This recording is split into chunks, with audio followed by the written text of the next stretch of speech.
경상도 외곽의 좁은 골목길 끝자락에 자리한 은하문고는 겉으로 보기엔 그저 평범한 동네 책방에 불과했다. 낡은 간판과 색이 바랜 유리창, 그리고 세월의 흔적이 고스란히 남은 나무 문짝이 오래된 건물의 이력을 말해주고 있었다. 하지만 이곳은 단순한 서점이 아니었다. 매일 오후 3시가 되면 골목 곳곳에서 아이들이 하나둘 모여들기 시작했다. 학교를 마친 아이들에게 이곳은 특별한 안식처였다. 서점 주인 박도연은 50대 중반의 남자로 늘 검은색 스웨터를 즐겨 입었다. 키는 보통이었지만 어깨가 넓고 단단해 보였으며 차분하고 낮은 목소리로 아이들을 대했다. 그는 매일 방과 후가 되면 아이들에게 무료로 책을 빌려주고 작은 원탁을 중심으로 글쓰기 수업을 열어주었다. 아이들은 그를 도연 선생님이라 부르며 따랐다. 오늘은 어떤 이야기를 써볼까? 박도연이 물으면 아이들은 저마다 다른 대답을 쏟아냈다. 모험 이야기를 쓰고 싶어하는 아이, 동물 친구들과의 우정을 그리고 싶어하는 아이, 우주여행 꿈을 펼치고 싶어하는 아이까지. 그는 한 명 한 명의 이야기에 귀를 기울이며 격려했다. 책을 건네주는 그의 손에는 깊고 굵은 흉터들이 새겨져 있었다. 손등과 손가락 사이사이에 남은 상처들은 오래전 어떤 치열한 싸움의 흔적처럼 보였다. 하지만 아이들은 그런 것들을 신경 쓰지 않았다. 그들에게 박도연은 그저 자신들에게 따뜻한 관심을 보여주는 친근한 선생님일 뿐이었다. 해가 질 무렵이면 아이들은 각자 집으로 돌아가고 박도연은 혼자 남아 정리를 했다. 조용해진 서점에서 그는 종종 창밖을 바라보며 무언가 깊은 생각에 잠겼다. 그의 얼굴에는 과거의 무거운 그림자가 스쳐 지나갔지만 아무도 그것을 눈치채지 못했다. 평화롭던 골목에 변화가 찾아온 것은 가을이 깊어갈 무렵이었다. 청룡회라는 이름의 무리가 나타나 상인들을 하나씩 찾아다니기 시작했다. 이들은 검은 정장을 입고 다녔지만 어딘지 어색하고 어설펐다. 진짜 조직원이라기보다는 돈벌이에 눈이 먼 건달들이 모인 집단에 가까웠다. 매월 40만 원씩 지역 보호비를 내시면 됩니다. 청룡회 대원들의 말은 정중했지만 그 속에 담긴 위협은 분명했다. 안 내시면 장사하시기 힘들어질 수도 있어요. 골목 입구에서 30년 넘게 구멍가게를 운영해온 이옥분 할머니가 첫 번째 표적이 되었다. 70대의 할머니는 떨리는 목소리로 대답했다. 나는 그런 돈 없어요.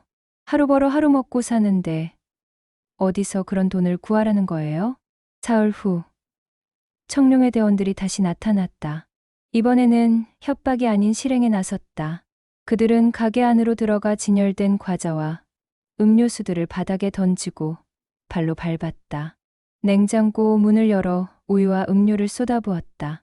할머니가 울며 만류했지만 소용없었다. 다음에 또 오겠습니다. 그때까지 돈을 준비해 두세요. 소문은 골목 전체로 빠르게 퍼졌다. 떡볶이 가게 사장은 벌벌 떨며 돈을 내겠다고 했고 작은 세탁소를 운영하는 부부는 밤잠을 이루지 못했다. 시장 분위기는 급격히 어두워졌다. 사람들은 서로 눈을 마주치기도 어려워했다. 그런 어느 저녁 박도연이 상인들을 조용히 불러 모았다. 은하문고 안쪽 작은 공간에 10명 남짓한 상인들이 둘러앉았다. 할머니는 여전히 눈을 빨갛게 부어올린 상태였다. 모두들 힘드시겠지만 여기서 굴복하면 안 됩니다. 박도연의 목소리는 평소와 다름없이 차분했지만 그 안에는 단단한 의지가 담겨 있었다. 한 번 돈을 주기 시작하면 끝이 없습니다.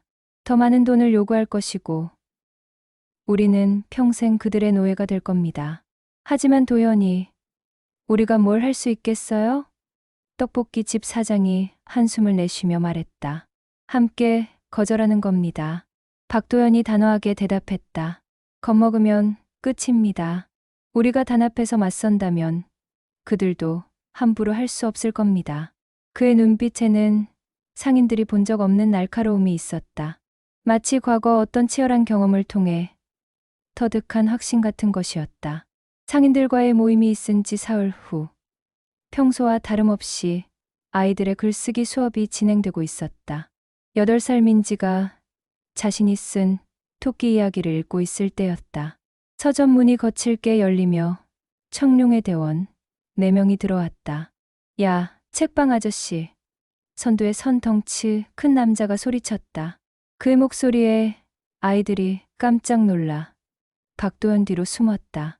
우리 말 안 들으면 이런 식으로 될 줄 알았지? 대원들은 거침없이 책장을 밀어 넘어뜨리기 시작했다. 쿵, 쿵 소리와 함께 수백 권의 책들이 바닥에 쏟아졌다. 아이들이 좋아하던 동화책, 위인전, 과학책들이 뒤엉켜 나뒹굴었다. 으앙, 가장 어린 수연이가 울음을 터뜨렸고 다른 아이들도 덩달아 눈물을 흘리기 시작했다. 박도연은 차분하게 일어나 아이들을 자신의 뒤로 보냈다. 아이들, 안쪽 방으로 들어가 있어라. 그의 목소리는 여전히 조용했지만 단호했다. 아이들 앞에서 이런 짓을 하는 것이 부끄럽지 않습니까? 박도연이 대원들을 바라보며 물었다. 이렇게 무서워하는 아이들을 보고도 양심의 가책을 느끼지 않으십니까? 시끄러워. 덩치 큰 대원이 소리치며 박도연의 어깨를 거칠게 밀었다. 가르치는 척하지 말고 돈이나 내놔. 그 순간이었다. 박도연의 눈빛이 순식간에 변했다. 평소의 온화함은 온데간데 없고 마치 다른 사람이 된 것 같았다. 대원의 손이 자신의 어깨에 닿는 순간 그는 몸을 한쪽으로 비틀며 넘어지는 척했다. 책더미 사이로 몸이 기울어졌지만 그는 완벽한 균형을 유지했다. 그리고 다음 순간 번개처럼 빠른 동작으로 대원의 팔을 잡아 뒤틀었다. 아악! 덩치 큰 남자가 비명을 지르며 바닥에 무릎을 꿇었다. 그 모든 일이 3초도 채 안 되어 일어났다. 나머지 대원들은 무슨 일이 일어났는지도 제대로 파악하지 못한 채 멈칫했다. 다시는 아이들 앞에서 이런 일을 벌이지 마십시오. 박도연의 목소리는 차갑게 가라앉아 있었다. 대원의 팔을 놓아주자 그는 팔을 부여잡고 일어났다. 저 새끼. 다른 대원이 주먹을 쥐고 달려들려 했지만 박도연의 시선과 마주치자 걸음을 멈췄다. 그의 눈에는 지금까지 본 적 없는 차가운 살기가 서려 있었다. 가시죠. 박도연이 조용히 말했다. 대원들은 서로를 바라보더니 황급히 서점을 빠져나갔다. 문이 닫힌 후 박도연은 다시 평소의 온화한 모습으로 돌아와 아이들을 달랬다. 하지만 아이들의 눈에는 여전히 놀라움이 가득했다. 그들이 알던 따뜻한 선생님과는 전혀 다른 모습을 목격했기 때문이었다. 서점에서의 충돌 소식은 청룡의 본부까지 빠르게 전해졌다. 보스 장성우는 처음엔 그저 건방진 책방 주인 정도로 생각했다. 하지만 부하들이 전해준 상황은 예상과 달랐다. 형님, 그 아저씨가 보통이 아닙니다. 대호를 3초 만에 제압했어요. 움직임이 완전 프로였습니다. 장성우는 40대 초반으로 젊은 시절 여러 조직을 전전하며 악명을 떨쳤던 인물이었다. 그런 그도 부하의 말에 흥미를 느꼈다. 며칠 후 저녁, 그는 직접 은하문고를 찾았다. 서점은 이미 문을 닫은 상태였다. 박도연이 혼자 넘어진 책들을 정리하고 있었다. 장성우가 문을 두드리자 박도연이 고개를 들었다. 그 순간 시간이 멈춘 것 같았다. 장성우는 얼굴이 창백해지며 몇 걸음 뒤로 물러섰다. 20년이 지났지만 그 얼굴을 잊을 수가 없었다. 서점 주인의 온화한 외모 아래 숨겨진 날카로운 눈빛. 차분하지만 위험한 분위기. 모든 것이 기억 속 그 사람과 일치했다. 당신, 혹시 옛날 검은 매 아닙니까?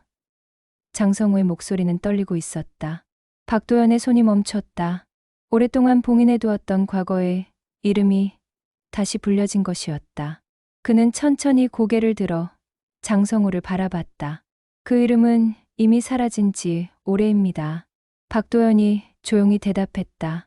20년 전 박도연은 검은 매라는 별명으로 불리던 조직의 중간 보스였다. 그는 싸움의 천재였고 냉철한 판단력으로 수많은 위기를 헤쳐나갔다. 하지만 그 모든 것을 버린 계기가 있었다. 어느 가을밤 라이벌 조직과의 대규모 충돌이 일어났다. 박도연의 조직이 우세했지만 그 과정에서 무고한 청년 한 명이 칼에 찔려 숨졌다. 25살의 청년은 그저 잘못된 시간에 잘못된 장소에 있었을 뿐이었다. 장태호. 박도연이 그 이름을 중얼거렸다. 장성우의 눈에 눈물이 고였다. 제 형입니다. 제 형이에요. 태호는 밤늦게 아르바이트를 마치고 집으로 돌아가던 길이었다. 병든 어머니와 어린 동생을 위해 하루 종일 일했던 성실한 청년이었다. 그가 조직 싸움에 말려들어 목숨을 잃은 것은 순전히 불운이었다. 그날 밤 박도연은 피범벅이 된 청년을 안고 병원까지 달렸다. 하지만 이미 늦었다. 청년의 마지막 말은 어머니였다. 그 사건 이후 박도연은 조직을 떠났다. 아무에게도 말하지 않고 흔적도 남기지 않은 채 사라졌다. 그리고 이곳 경상도 골목에서 새로운 삶을 시작한 것이었다. 저는 당신을 20년 동안 찾아 헤맸습니다. 장성우가 주먹을 쥐었다. 복수하려고. 박도연은 고개를 끄덕였다. 당연한 일입니다. 나에게 그럴 권리가 있습니다. 며칠간 장성우는 잠을 이루지 못했다. 20년 동안 품어온 복수심과 막상 마주한 박도연의 모습 사이에서 혼란스러웠다. 그가 상상했던 냉혹한 조직원이 아니라 아이들을 위해 무릎까지 꿇으며 사과하는 모습이 머리에서 떠나지 않았다. 일주일 후 장성우는 다시 서점을 찾았다. 이번엔 혼자였다. 박도연은 여전히 아이들과 함께 있었다. 10살 진우가 자신이 쓴 모험 소설을 읽고 있었고 다른 아이들은 그 이야기에 푹 빠져 듣고 있었다. 장성우는 문 앞에서 그 광경을 바라봤다. 형이 죽던 날의 박도현과 지금의 박도현이 같은 사람이라는 것이 믿어지지 않았다. 아이들이 집으로 돌아간 후 두 사람은 마주 앉았다. 이것을 받으십시오. 박도현이 두꺼운 서류 봉투를 내밀었다. 장성우가 의아해하며 봉투를 열자 안에는 수십 장의 영수증과 서류들이 들어있었다. 생활비, 송금, 내역, 학자금 지원 기록, 의료비 영수증들이었다. 모든 서류는 익명으로 처리되어 있었지만 20년간의 꾸준한 지원 흔적이 고스란히 남아 있었다. 이게 뭡니까? 장성우의 목소리가 떨렸다. 당신, 형 가족을 위해 제가 20년간 익명으로 도운 기록입니다. 어머님의 병원비, 당신의 학비, 생활비까지. 박도연이 차분히 설명했다. 형님을 잃고 홀로 남은 가족들이 걱정되어서였습니다. 장성우는 서류를 들여다보며 과거를 떠올렸다. 형이 죽은 후 집안 형편이 어려워졌는데 어디선가 익명의 후원자가 나타나 도움을 준 것이었다. 어머니는 하늘에서 태호가 도와주는 것 같다고 말씀하셨고 그 덕분에 장성우는 고등학교를 졸업하고 대학까지 갈 수 있었다. 설마 당신이. 장성우의 눈에서 눈물이 흘러내렸다. 죄책감을 완전히 씻을 수는 없었지만 최소한 남은 가족들만큼은 지켜야 한다고 생각했습니다. 박도연의 목소리도 떨렸다. 하지만 그것만으로는 부족했습니다. 당신의 형님을 되돌려드릴 수는 없으니까요. 장성우는 오랫동안 아무 말도 하지 못했다. 복수의 대상으로만 여겼던 사람이 실은 20년간 자신의 은인이었다는 사실에 머리가 어지러웠다.